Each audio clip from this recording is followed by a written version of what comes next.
তো hello everyone, আসসালামু আলাইকুম। আশা করি সবাই ভালো আছেন। তো আপনাদের দোয়া আমিও আলহামদুলিল্লাহ অনেকটা ভালো আছি। তো আমি 2 দিন আগে একটি ব্লগ দিয়েছিলাম, বড় ব্লগ। তো সেই ব্লগে বলছিলাম আমার মামা একটু পায়ে আঘাত পাইছে, তো আড্ডি ভেঙে গেছে, তাই হাসপাতালে ভর্তি, পঙ্গু হাসপাতালে।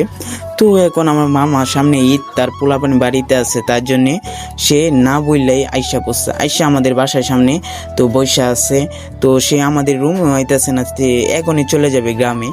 তো তারপর সবাই বললাম আমাদের রুমে আনসাইন না, এখানে এতক্ষণ শুয়েছিল।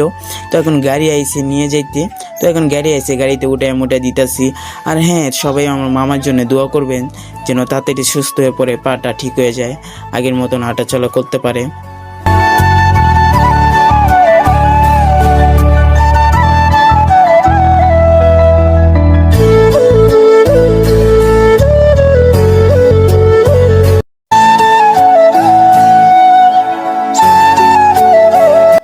তো ভাই গাড়ি ছেড়ে দিছে, আল্লাহ হাফেজ। আজকের এই ভিডিওটা এতটুকুই, দেখা হচ্ছে নতুন কোনো ভিডিওতে।